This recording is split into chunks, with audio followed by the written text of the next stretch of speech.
In the early 1990s, a French sociologist and philosopher, Jean Baudrillard, made a series of increasingly bold statements in his essays. The Gulf War will not take place, the Gulf War is not taking place, and the Gulf War did not take place. At first cursory glance, these claims can be dismissed as InfoWars-level conspiracy theories. It's what they warned of. It's what we're dealing with. They're demons. They're frickin' interdimensional invaders, okay? I'll just say it. Make fun of me all you want on CNN or wherever, but everyone already innately knows this. These people are not frickin' humans, okay? Hillary Clinton is a goddamn demon. Each essay doubling down on the last one's disproven claim. But what is most interesting about Baudrillard's writing is not that it was so outlandishly conspiratorial and unfounded, but rather that Baudrillard was right. The Gulf War did not really take place, at least not in the form that the public saw it. Baudrillard himself called the Gulf War the corpse of war. Baudrillard posited that the way the information was controlled and shown to the public informed the way we felt about it. But isn't every war censored? Isn't all the information we see chosen specifically in order to define a public opinion? From the war bond flyers of World War II, to the newsreels of Vietnam, to the Scud missile launches of the Gulf War. Which leads me to the question, war, does it ever really take place? Camera. Go look at the camera, just go by like you're fighting! Like you're fighting! Go look at the camera! It's for television! Just go through! Just go by, keep on going! Go on through it, keep going! Don't look at the camera! Go on, keep going! All right, come on!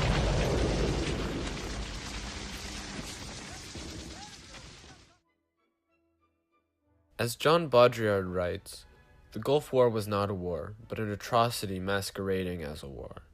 The U.S. dominated over their enemies with surface-to-surface missiles and air support, and the United States was able to kill its enemy without seeing them. They were able to remove themselves emotionally from the enemy to an extent never before seen in war, and never seen since for that matter, with the use of drones actually making soldiers more emotionally connected to their targets. When I fired my first shot and killed people, that was heartbreaking for me, because I didn't think that I would ever be in a position that I would ever have to take somebody else's life. This disconnect between the soldier and their enemy translated nicely to the media. While in earlier televised wars like Vietnam, the reporters routinely saw ground troops engage with the enemy, thus giving them the ability to show the real consequences of war. The Gulf War and its reporters remained at the Scud missile launch pad, looking through binoculars or a camera's zoom lens as a city was leveled. You never saw individuals being crushed by the rubble or hit with shrapnel. And because the reporters, and as a result the audience at home, never saw this, to us, it didn't happen. We didn't have to confront the death and destruction we as a nation were dealing out to the Iraqis. Yet to the Iraqis living in these bombing targets, the death and destruction was all too real. And it's precisely because we did not even have the capability to confront our own atrocities that we committed in the Persian Gulf that Baudrillard says the Gulf War did not take place. Not because the physical fighting didn't occur, but rather because it did, and yet our understanding of that fighting was so watered down by the government's propaganda that what we believe to be the Gulf War is indistinguishable from fiction. But to get back to the titular question, does war ever really take place? Is there really a war that has ever taken place that wasn't skewed by the way the civilian population saw it in the media? To answer this question, we must look back 70 years.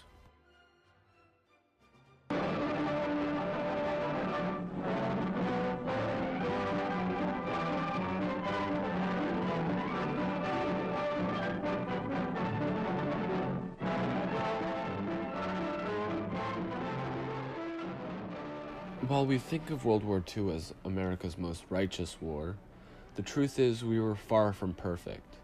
Sure, the Nazis committed millions of war crimes and were pure evil, but the Allies had their fair share of missteps. although you wouldn't know it if you were living stateside. America was riddled with posters, propaganda urging us to buy war bonds, to beat back the Hun hordes, and to stay on the job until every murdering Jap is wiped out. These posters painted the Germans and the Japanese as mindless drones, traveling in hordes and murderous savages, hell-bent on destroying the American way of life.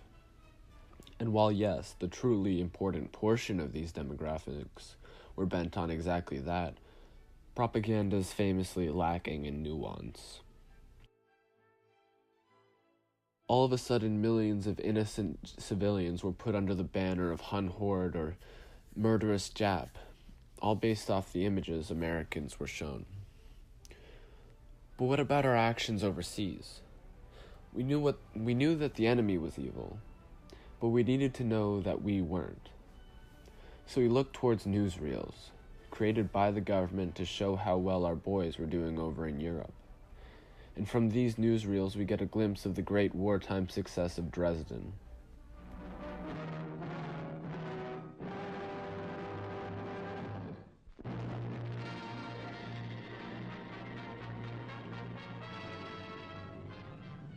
In the greatest blitz on Germany, Allied airmen link up their attacks with Marshal Stalin's armies. British bombers head for Dresden, the Saxony bastion of the Nazis along the Eastern Front.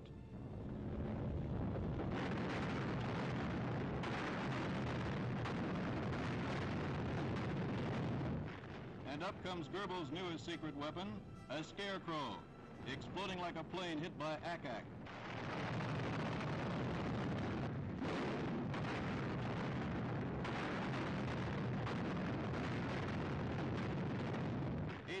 RAF Lancasters splashed 650,000 incendiary bombs on transportation lines in Germany's 7th largest city.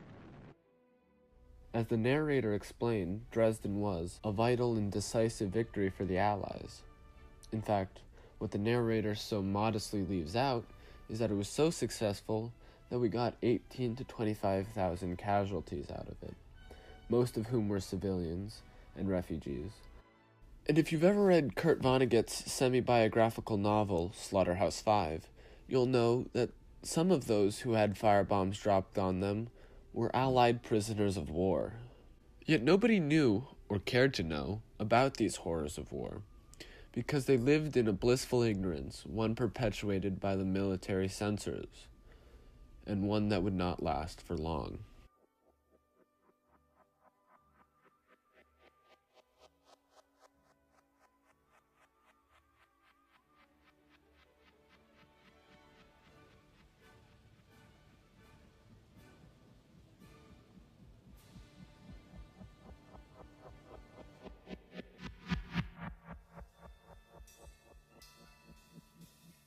Vietnam was the first televised war. As hard as the military censors tried to continue to control the images we saw and the information revealed to the public, television made it harder to do that. NBC, CBS, and ABC, the big three networks, made sure that the people at home had a never-ending stream of information about the war. And due to the work of reporters like Morley Safer, the censors couldn't hold back the truth about what war is and what it always has been. Hell.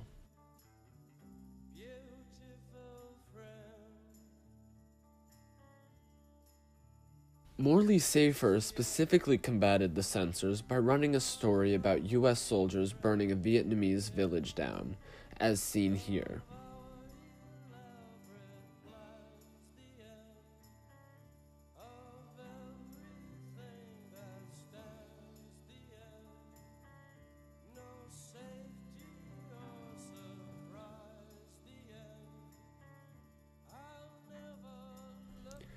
Furthermore, for the first time, we saw soldiers being interviewed. Killer. Killed a couple of gooks with a bomb cracker one time. Claymores. Blew a couple of claymores open. Put a few 60 rounds into them. They was taking a bath. People realized, for the first time that the U.S. and its military were not the infallible force for freedom that we had grown to believe they were. But was that the full story? No. What we saw as the Vietnam War was not what was really going on. The media during the Vietnam War, in contrast to that of World War II, focused primarily on our own wartime horrors.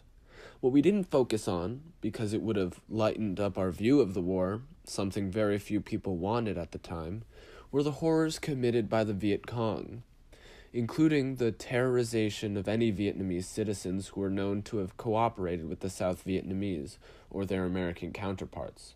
This is most perfectly explained by Colonel Kurtz, Marlon Brando's character in Apocalypse Now. I remember when I was with Special Forces. Seems 1,000 centuries ago. We went into a camp to inoculate some children. We left the camp after we had inoculated the children for polio. And this old man came running after us, and he was crying. He couldn't say. We went back there, and they had come and hacked off every inoculated arm. There they were in a pile of little arms. And I remember I cried, I wept like some grandmother. In his monologue that, while itself being fictional, draws from many stories in the nonfiction Michael Herr book, Dispatches. The introduction of television into the war theater and the democratization of information made it possible for the public to control the narrative, while making it hard for the government to solidify support, something they would learn to combat 2 decades later in the Gulf War. As we come full circle to the Gulf War, it becomes more and more apparent that Baudrillard was incomplete in his thesis that the Gulf War never happened. He was correct, but he only focused on one part of the whole picture. It is not that the Gulf War is, as he wrote, the old decrepit corpse of war, a decaying shadow of the nobleness that war once held, but rather it's the young virile heir to war. The Gulf War inherited a long tradition of deceit, and it only served to perpetuate that tradition, bringing it to its greatest logical extreme.